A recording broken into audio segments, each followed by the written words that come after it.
Alright guys, so today is a special one. I've been here before, right? And this place is a serious challenge, and I've done some experimental treatments here before, and it's all to solve a challenge in this vast lawn here in San Fernando. The challenge is something called Fimbristylis, and it's a sedge, and it's more or less the only problem they have here, but it's so pervasive that it really spoils the look of the entire lawn, you know. Now this is something that it may look like nut grass, and it may look like some other things, mainly nut grass, and that's because it's the family to nut grass. It is a sedge, nut grass is a sedge, but this cannot be treated in the same way that we treat nut grass. The same treatments that work on nut grass don't work on this. So we're here to do some treatments in this. Now I treated before and the treatment worked, but I had some challenges in that we need to drench and do the seed killer and all these kind of things, and we couldn't get to do those things because there's no water available over on this side. All the taps in here are dry. Oh, they were dry every time I came. Look at that water now. Oh my god. Anyway, that has no pressure. That has no pressure. You can use that. So actually, it's this place that inspired me to outfit my truck and so on with a tank and pump and different fittings and whatnot to be able to transport, bring my own water and bring my own water pressure so I could treat an area like this properly and get a long-lasting result. So that's what we're here for today. Don't need to talk much about it. We just need to really get to it. So let's go.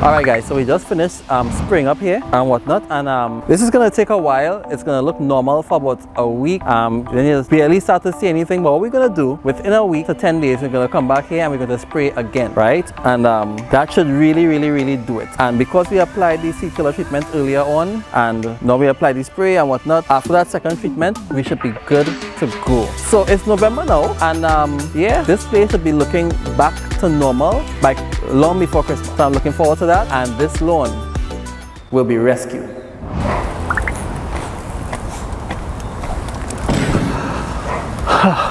Okay guys, so I'm back here at this great lawn in San Fernando. So we're back here, we're doing the second treatment on this Fimbristylis, and also there's other things in here. There's some Fimbristylis vaginalis, and I also noticed some nut grass, more prominent today than it was on Monday. So I put something in there for the nut grass as well. And so we're just doing the second treatment here to try and sort this Fimbristylis out. Now, as expected, you're not at this stage, you're not really seeing any impact on the sedge at all, and that's expected. It takes a while before you start to see anything, right? But that is good. So, well, I believe that is good, because I believe that means that the plant is still active somewhat and then has the capacity now to really fully metabolize this second treatment. So we're going good. I'm really glad we got to get this in. There's been a lot of rain, but we have good weather today, so hopefully we should be able to get about 2 or 3 hours or so of continued good weather before we're at risk of any loss of effectiveness and whatnot. So we continue to monitor this one. We're going to complete this treatment here, continue to monitor, and look forward to having some fantastic results long before Christmas. I think if we spray this now, which we are, they should be able to cut it next week, and it should not come back. It should not resurge, right? And so that's what we're going to look for, and we're going to be able to just have normal, boring, smooth, luscious looking grass. So I should too, in about 2 weeks. So let's see how it goes. Okay guys, so I'm back in San Fernando at this fantastic lawn, and what we would have done here, this lawn would have had a major problem with a weed called Fimbristylis. It was basically spoiling the entire lawn, you know, and we would have treated it twice. We would have done the due diligence to try to treat with seed killer and these kind of things so that the weeds don't return and whatnot, and this is the result right here. This is an awesome result.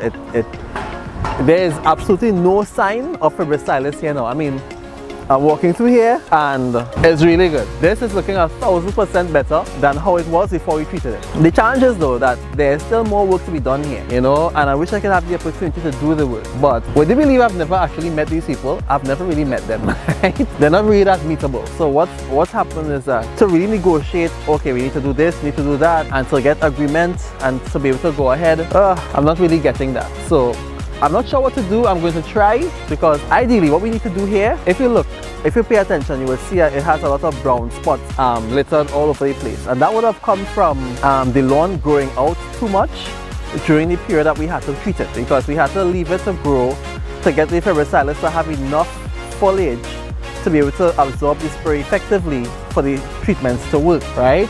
So in that time, if we would have instructed the caretakers not to cut, and it probably would have grown out, and then when they came to cut it eventually after all the treatments were done and we evaluated the result, or at least we were on the way to the result, they would have come, and when they cut it, it would have cut brown. And that's a phenomenon of zoysia grass. That's just how zoysia grass is. If it takes too long to cut it, it cuts brown. And so I figured that that's what would have happened here, and so we have all these brown spots. Now prior to that though, in my opinion, the grass was too high, and ideally what should have been done is that once we would have treated and everything, that we scalp the grass and then do a top dress, because this place is also quite uneven, and so a top dress would really help to even the place out, and then let the grass come back, and that way we'll come back and we won't have all these brown spots, and we'll be able to cut at the right level and so on, and everything would be fine. But this is 6,000 square feet alone. That is costly. That's not joke money, you know what I mean? If we have to top dress this whole thing, deep cut this whole thing to scalp the lawn and do all of that, and then fertilize to bring it back, and that is expensive. And so you need to have good go-ahead, good consensus between yourself and the clients to be able to go ahead with something like that. And you know, some people just might not even care that much, and I don't know. I can't get a sense. I don't have conversations with them to know, okay, this is how they feel about their place, and what I feel strongly about fixing the place and bringing it to where it needs to be, which is why, you know, I would have more or less done here on my own volition, right? But there's only so much I can do. But the good takeaway, the fantastic takeaway, is that all of the Fimbristylis is gone. Hopefully it's staying gone, and once we're consistent with like our quarterly treatments and that kind of thing, we should not be seeing much return of the Fimbristylis here. So that's the positive takeaway. But you know, stick around. Let's see in a couple months time or a couple weeks time if we get the opportunity to do more work on this place and to really bring it to what it's supposed to be. So yeah, signing off from this one.